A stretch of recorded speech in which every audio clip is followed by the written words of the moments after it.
Hi, welcome back to Jay's Love Journey. ඉතින් ඔයාලව අපේ YouTube channel එකට හරිම ආදරෙන් පිළිගන්නවා.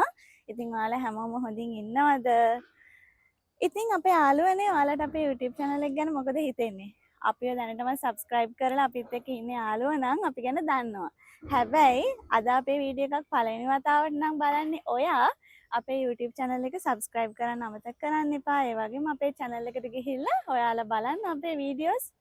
ඇත්තටම අපේ වීඩියෝස් වල තියෙන්නේ UAE ගැන, දුබායි ගැන. ඔයාලා දැකලා නැති දේවල්, ඔයාලා නොදන්න දේවල් ගොඩක් ඔයාලට අපේ වීඩියෝස් තුලින් අපේ channel එක තුලින් අපි ගේන්න උත්සාහ කරනවා.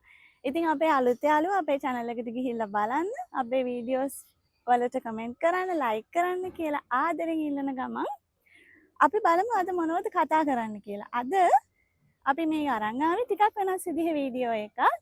ඉතින් අද අපි ඔයාලට ගොඩක් වැදගත් දෙයක් ගැන තමයි කියන්න යන්නේ. මේ වීඩියෝ එක දුබායි එන්න හිතාගෙන ඉන්න අපේ යාළුවන්ට වගේම දුබායි ගැන අදහසක් ගන්න හිතාගෙන ඉන්න යාළුවන්ට ගොඩක් වැදගත් වෙයි කියලා හිතනවා. අද අපි කතා කරන්නේ දුබායි වීසා ගැන. දුබායි වීසා වර්ග ප්‍රධාන වශයෙන් කොටස් දෙකක් තියෙනවා. එකක් තමයි රෙසිඩන්ට් වීසා, අනිත් එක තමයි අපි කවුරුත් දන්න විසිට් වීසා. අපි වැඩියෙන්ම අහලා තියෙන විසිට් වීසා. අපි මුලින්ම කතා කරමු මොකද්ද මේ රෙසිඩන්ට් වීසා කියන්නේ කියලා. ඇත්තටම මේ රෙසිඩන්ට් වීසා කොටස් තුනක් තියෙනවා. ඒ තමයි ෆ්‍රීලාන්සර් වීසා, එහෙම නැත්නම් ඕන් වීසා. ඊළඟ එක තමයි එම්ප්ලොයිමන්ට් වීසා. ඊළඟට තව එකක් තියෙනවා ඒ තමයි ස්පොන්සර් වීසා. මේ ෆ්‍රීලාන්සර් වීසා හා ඕන් වීසා කියලා අපි හඳුන්වන්නේ අපිට මෙහි ෆ්‍රීලාන්සර් ඒ කියන්නේ ඒ වීසා එක අවුරුදු දෙකකට තමයි ලැබෙන්නේ. ඒ වීසා එක අපිට වීසා ඒජන්ට් කෙනෙක් හරහා හෝ ඇත්තටම මෙහි ගවර්න්මන්ට් එකේ හරහාත් අපිට ඒ වීසා එක ලබා ගන්න පුළුවන්. එයාලා අවුරුදු දෙකකට ලබා දෙන වීසා එකේදී අපිට මේ රටේ ඕනම තැනක ඉන්න, ඒ වගේම ඕනම ව්‍යාපාරයක් කරන්න, අපිට රස්සාවක් නොකර හරි අපිට ජීවත් වෙන්න සල්ලි තියනවා නම් මේ රටේ අපිට කැමති විදිහකට ඉන්න පුළුවන්. ඊළඟට අපි කතා කරමු ස්පොන්සර් වීසා. ස්පොන්සර් වීසා කියන්නේ ඔයාගේ හස්බන්ඩ් හෝ ඔයාගේ වයිෆ් හෝ එහෙමත් නැත්නම් මැරි කරලා නැති ඔයාලගේ දරුවෝ හෝ මේ රටක ඉන්නවා නම් එයාලට පුළුවන් ඔයාලට ස්පොන්සර් කරන්න. ඒක මේ රටේ ගවර්න්මන්ට් එක හා ඒ කෙනා රස්සාව කරන කම්පැනිය අනුව ඒක ඩිපෙන්ඩ් වෙනවා. ඒ දෙගොල්ලෝ එකතු වෙලා තමයි එයාලට මේ ස්පොන්සර් වීසා එක භාවිතා කරන්න දෙන්නේ කෙනෙක් වෙනුවෙන්. ඇත්තටම ඒකට රික්වයර්මන්ට්ස් ටිකක් තියෙනවා. ඉතින් ඒ දේවල් ගැන කතා කරනවා නම් සාමාන්‍යයෙන් ඔයාගේ හස්බන්ඩ් ඉන්නවා කියන්නකො මේ රටේ. ඔයාගේ හස්බන්ඩ් මේ රටේ ජොබ් එකක් කරනවා නම් එයාට එයාගේ වයිෆ් මේ රටට ගෙන්න ගන්න අවශ්‍ය නම් එයාට එයා කරන රස්සාවේ මිනිමම් දිරාම් 3500ක 4000ක සැලරි එකක් තියෙන්න ඕනේ. මොකද ඒකෙන් අදහස් වෙන්නේ මේ රටේ ගවර්න්මන්ට් එක බලනවා ඒ කෙනාට එයා ස්පොන්සර් කරන කෙනා මේ රටට ගෙන්නගෙන එයාට කන්න බොන්න දීලා එයාව ජීවත් කරවන්න පුළුවන් සැලරි එකක් එයාට තියෙනවද කියලා. ඉතින් තව ඔය වගේ දේවල් ගොඩාක් කරුණු කිහිපයක් තියෙනවා. ඉතින් ඒ වගේම මැරි කරලා නැති දරුවෝ ඉන්නවා නම් එයාලට පුළුවන් ඒ විදිහටම එයාලගේ දෙමව්පියන්ට ස්පොන්සර් කරන්න. ඊළඟ එක තමයි එම්ප්ලොයිමන්ට් වීසා. එම්ප්ලොයිමන්ට් වීසා එකක් කියන්නේ ඔයා මේ රටේ ඇවිල්ලා රස්සාවක් ලැබුණට පස්සේ ඔයා වැඩ කරන කම්පැනි එකෙන් ඔයාට ලබා දෙන අවුරුදු 2 වීසා එක. ඒ අවුරුදු 2 වීසා එක ඔයා ඒ අවුරුදු දෙකම මේ රටේ ජීවත් වෙන්නේ ඒ ආයතනයේ යටතේ වැඩ කරන පුද්ගලයෙක් විදිහට ඔයාට මේ රටේ රෙසිඩන්ට් එක ලැබෙනවා. ඉතින් නමුත් ඒ වගේ එම්ප්ලොයිමන්ට් වීසා එකක් යටතේ ඉන්නකොට ඔයාට කිසිම වෙලාවක මේ රටේ නීතියට අනුව මේ රටේ ලේබර් ලෝ එකට අනුව පාර්ට් ටයිම් ජොබ්ස් කරන්න බෑ. ෆ්‍රීලාන්සර් වීසා එකේ වගේ හිතන ජොබ්ස් කරන්න, එහෙම බිස්නස් කරන්න එහෙම නිදහසක් එම්ප්ලොයිමන්ට් වීසා එකේදී ලැබෙන්නේ නැහැ. එම්ප්ලොයිමන්ට් වීසා එක අපිට ක්‍රම දෙකකින්ම ලැබෙනවා. ඒ තමයි සමහර වෙලාවට මෙහි එක ලොකු කම්පැනිස් වලින් ඩිරෙක්ට් ලංකාවෙන් එම්ප්ලොයිස්ලා හයර් කරනවා. ඉතින් ඒ වෙලාවේදී එයාලා එම්ප්ලොයිමන්ට් වීසා එක ප්‍රොසෙස් එකට දාලම තමයි ලංකාවෙන් ඒ කට්ටියව ගෙන්නන්නේ. ඉතින් අනිත් දේ තමයි විසිට් වීසා එකකින් මෙහි ඇවිල්ලා ජොබ් හොයාගත්ත කෙනෙක් ඉන්නවා නම් එයාලට අන්න එතනදී ඒ කම්පැනි එකකින් ලබා දෙන වීසා එක. මේ එම්ප්ලොයිමන්ට් වීසා කියන්නේ අපි ජොබ් එකක් කරනකොට ඒ කම්පැනි එකෙන් අපිට ලබා දෙන වීසා එක. දැන් තමයි ඔයාලා බලාගෙන හිටපු දේ අපි මේ කියන්න යන්නේ. ඒ තමයි මේ රටට එන්න තියෙන ලේසිම ක්‍රමේ ඔයාලා කවුරුත් දන්නව ඇතිනේ. ඒ තමයි විසිට් වීසා. ඉතින් විසිට් වීසා එකකින් තමයි මේ රටට ගොඩාක් කට්ටිය පැමිණෙන්නේ. විසිට් වීසා එක කියන එකේ අරමුණ ඔයාලා දන්නවනේ. මේ රටට විසිට් කරන්න. ඇත්තටම විසිට් වීසා එකක් කියන්නේ ජොබ් හොයාගන්න එන්න තියෙන වීසා එකක් නෙමෙයි. විසිට් වීසා එකක් කියන්නේ මේ රටට සංචාරකයෝ. මොකද මේ රටේ ප්‍රධානම ඉන්කම් එකක් තමයි සංචාරක කර්මාන්තය කියන්නේ. ඉතින් මේ රටට සංචාරකයෝ ගොඩාක් ලොකු ප්‍රමාණයක් ලෝකේ රටවල් ගණනාවකින් දවසකට පැමිණෙනවා. ඉතින් ඒ අය සඳහා තමයි මේ විසිට් වීසා කියන එක නිර්මාණය වෙලා තියෙන්නේ. නමුත් ඉතින් මේ විසිට් වීසා එක හරහා අපේ ලංකාවේ වගේම බහුතරයක් රටවල් වල කට්ටිය ජොබ්ස් හොයාගෙන එනවා. ඔයාලා දන්නවද මේ රටේ විසිට් වීසා නීති රීති සාමාන්‍යයෙන් නිතරම වගේ වෙනස් වෙනවා. ඒකට හේතුවක් තියෙනවා. මොකද ගොඩක්ම ශ්‍රී ලංකාව ඇතුළුව ආසියාතික රටවල් වගේම අපි සාමාන්‍යයෙන් හඳුන්වනවානේ තුන්වෙනි පන්තියේ රටවල් කියලා. අන්න ඒ වගේ රටවල් වලින් බහුතරයක ප්‍රමාණයක් දිනකට සතියකට මාසයකට වසරකට මේ රටට ඇතුල් වෙනවා මේ රැකියා සොයා ගැනීමේ අරමුණින්. ඇත්තටම සමහර වෙලාවට ඒ අය දන්නේ නැහැ එයාලගේ ක්වොලිෆිකේෂන්ස් වලට මෙහි ඇත්තටම රස්සාවක් හොයාගන්න පුළුවන් වෙයිද?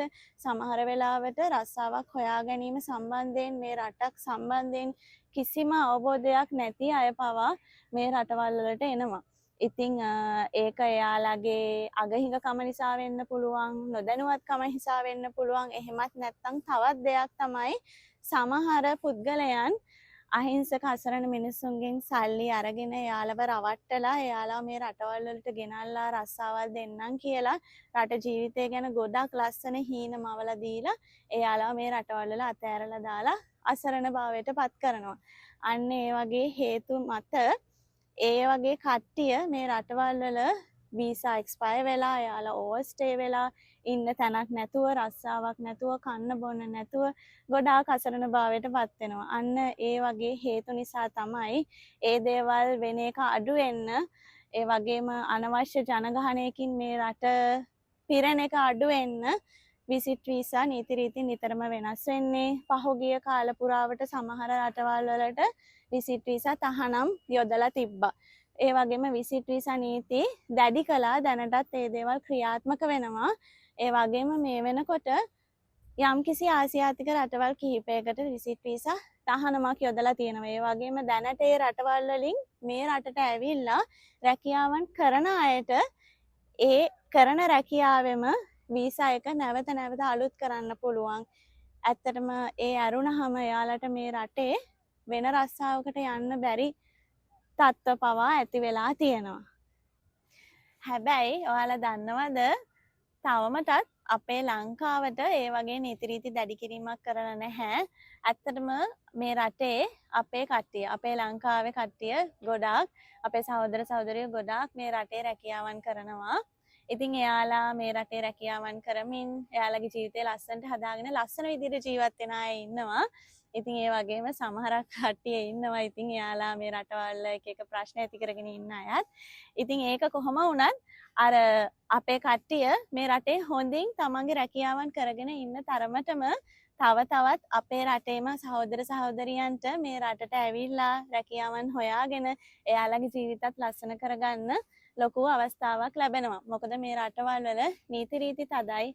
මේ රටවල් වල අපේ රටවල් වල වගේ එහෙම ජීවත් වෙන්න අමාරුයි. ඒ කියන්නේ අපේ රටවල් වලට සාපේක්ෂව මේ රටවල් වල ගොඩක් නීති රීති වලට තමයි හැමදේම සිද්ධ වෙන්නේ.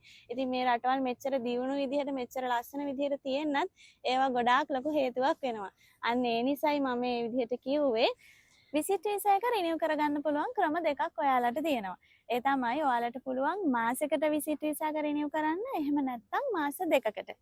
මාසෙකට රිනිව් කරනකොට ඒ ප්‍රොසෙස් එක සිද්ධ වෙන්න ඕනේ ඔයාට මුලින්ම මේ රටට එන්න වීසා එක ඇප්ලයි කරපු ඒජන්ට් හරහා. මොකද එයාට විතරයි පුළුවන් ඔයාගේ වීසා එක මාසෙකට අලුත් කරන්න. මොකද එතනදි සිද්ධ වෙන්නේ ඔයා මේ රටින් එක්සිට් වීමක් සිද්ධ වෙන්නේ නැහැ. ඔයා මේ රට ඇතුළෙම ඉද්දී ඔයාගේ පළවෙනි ඒජන්ට් ඔයාගේ වීසා එක මාසෙකට එක්ස්ටෙන්ඩ් කිරීම. ඉතින් ඔය එක්ස්ටෙන්ඩ් කිරීම මාසෙකට එක්ස්ටෙන්ඩ් කිරීම මේ රටේ දෙවරක් ඔයාට සිද්ධ කරගන්න පුළුවන්. ඉතින් එතනින් පස්සේ නම් ඔයාට සිද්ධ වෙනවා ඒ වෙනකොටත් රස්සාවක් නොලැබුණොත් ඔයා තවදුරටත් මේ රටේම ඉඳගෙන රස්සාවක් හොයාගන්නවයි කියන අරමුණෙන් ඉන්නවා නම් ඔයාට මාස 2කට වීසා එක රිනියු කරන්න. අන්න ඒ මාස 2කට රිනියු කිරීමේදී නම් ඔයාට සිද්ධ වෙනවා මේ රටින් එක්සිට් වෙලා ඔයාගේ විසිට් වීසා එක රිනියු කරගෙන ආයෙ එන්න. එක්සිට් වෙනවා කියන්නේ මොකද්ද? රටින් එක්සිට් වෙලා වීසා රිනියු කරන්න පුළුවන් ක්‍රම දෙකක් ඔයාට තියෙනවා. ඒ තමයි A to A සහ B to B. A to A කියන්නේ එයාපෝට් to එයාපෝට්. එතනදී සිද්ධ වෙන්නේ ඔයාට මේ රටේ ඒජන්සියක් හරහා ඔයාගේ විසිට් වීසා එක රිනියු කරද්දී මේ රටේ ඉඳලා ඔයාට යන්න සිද්ධ වෙනවා ඕමාන්, කුවේත්, කටාර්, බහරේන්, කිෂ් අයිලන්ඩ් වගේ මැද පෙරදිග රටකට. එතනදී ඔයා මේ රටින් ඒ එයාපෝට් එකට ගිහිල්ලා එතනින් තමයි ඔයාගේ විසිට් වීසා එක ආයි රිනියු වුණාට පස්සේ ඔයාගේ විසිට් වීසා එක අප්ඩේට් වුණාට පස්සේ තව මාස 2කට ආයෙමත් ඔයා ඒ එයාපෝට් එකේ ඉඳලා මේ රටට ඇතුල් වෙනවා. එතනදී ඒ දේ තමයි සිද්ධ වෙන්නේ. B to B කියන්නේ border to border. ගොඩක් වෙලාවට මේ border to border ඔයාලට යන්න පුළුවන් UAE වල ඉඳලා ඕමාන් වලට. ඒ ගමන සිද්ධ වෙන්නේ බස් එකකින්. ඉතින් මේ බස් එකේ යනකොට වියදම ටිකක් අඩුයි ෆ්ලයිට් එකේ යනවට වඩා. හැබැයි සමහර වෙලාවට බස් එකේ යන අයට සිදුවෙන අපහසුතා තමයි එයාලට අර ෆ්ලයිට් එකේ වගේ එයාපෝට් එකට ගිහිල්ලා සාමාන්‍යයෙන් පැය 24ක වගේ කාලයක් ඉඳලා විසිට් එක අප්ඩේට් වුණාට පස්සේ විසිට් වීසා එක අප්ඩේට් වුණාට පස්සේ එන්න බැරි වෙන අවස්ථා තියෙනවා. මොකද සමහර වෙලාවට දවස් 2-3 ටයිම් ගන්නවා. අන්න එතනදී එයාලට අර බෝඩර් එකේ එකමඩේෂන් එකක දවස් කීපය ඉන්න සිද්ධ වෙන අවස්ථා තියෙනවා. ඉතින් ඇත්තට මේක ඩිපෙන්ඩ් වෙනවා ඔයා තෝරගන්න ඒජන්සිය මත. ඔයා හොඳ ඒජන්සියක් තෝරගත්තොත් ඔයාට ඒ අපහසුතාවයන් වලට මුහුණ දෙන්න සිද්ධ වෙන්නේ නැහැ. තව දෙයක් යාළුවනේ, ඔයාලා දන්නවද මේ රටේ විසිට් වීසා එකක් යටතේ කිසිම වෙලාවක ඔයාට ජොබ් එකක් කරන්න නම් බෑ. ඔයා මේ රටට එනවා නම් ඔයාගේ විසිට් වීසා එක යටතේ ඔයාට කිසිම තැනක කවුරු කිව්වත් කවුරු මොන කතා කිව්වත් ඔයා රස්සාවක් නම් කරන්න යන්න එපා. මොකද ඒක මේ රටේ ලෝ එකට අනුව ඒක නීති විරෝධී. හදිස්සියවත් ඔයා විසිට් වීසා එක යටතේ ඉන්න ගමන් කොතනක හරි රස්සාවක් කරනවා එයාලට අහු වුණොත් ඔයාට දඬුවම් ලැබෙනවා. ඉතින් ඒ නිසා ඔයාලා මෙහෙට ආවහම අනිවාර්යෙන්ම ජොබ් එකක් හොයාගන්න ඕනි. ඒ ජොබ් එකේදී ඔයාලට ඒ කම්පැනියෙන් ඒ ආයතනයෙන් එම්ප්ලොයිමන්ට් වීසා එකක් ලබා දෙනවා. අන්න ඒ එම්ප්ලොයිමන්ට් වීසා එක යටතේ විතරයි ඔයාට මේ රටේ රස්සාවක් කරන්න පුළුවන්. ඉතින් ඔයාලා මොකද හිතන්නේ? විසිට් වීසා එකකින් ඩුබායි ඇවිල්ලා ජොබ් එකක් හොයාගන්න අදහසක් ඔයාලට තියෙනවද? හැබැයි තව දැනගන්න ඕනේ දේවල් තියෙනවා. ඔයාලා විසිට් වීසා එකකින් ඩුබායි එනවා නම් UAE එනවා නම් ඔයාලා ප්‍රිපෙයාර් වෙන්න ඕනේ කොහොමද? ඔයාලා වීසා එකක් ලබා ගන්න ඔයාලට අවශ්‍ය වෙන්නේ මොනවද? එයාපෝට් එකේදී ඔයාලා කොහොමද ඒ දේවල් වලට මුහුණ දෙන්න ඕනේ? සාමාන්‍යයෙන් ඔයාලා විසිට් එකකට ඩුබායි එන්න ඔයාලගේ බජට් එක හදාගන්න ඕනේ කොහොමද? කීයක් විතර අතේ තියාගන්න වෙයිද? ඉතින් මේ දේවල් ගැන අනිවාර්යයෙන්ම ඔයාලට දැනගන්න ඕනි කියලා අපි දන්නවා. ඊළඟ වීඩියෝ එකෙන් අපි අරගෙන එන්නේ මෙන්න මේ දේවල් ගැන.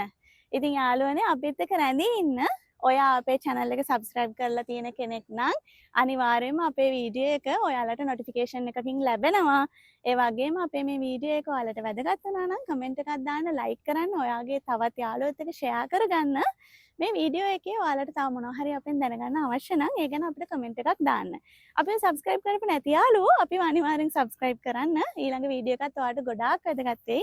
අපේ channel එක ඔයාලගේ යාළුවොත් එක්ක share කරගන්න. මේ විස්තර ඔයාලගේ යාළුවෝ හැමෝටම දැනගන්න ලැබෙන්නේ ඉඩ සලස්සන්න. ඉතින් ඊළඟට තවත් ලස්සන තවත් වැදගත් හොඳ වීඩියෝ එකක් අරගෙන අපි එනවා. එතකන් හැමෝම පරිස්සමින් සතුටින් ඉන්න.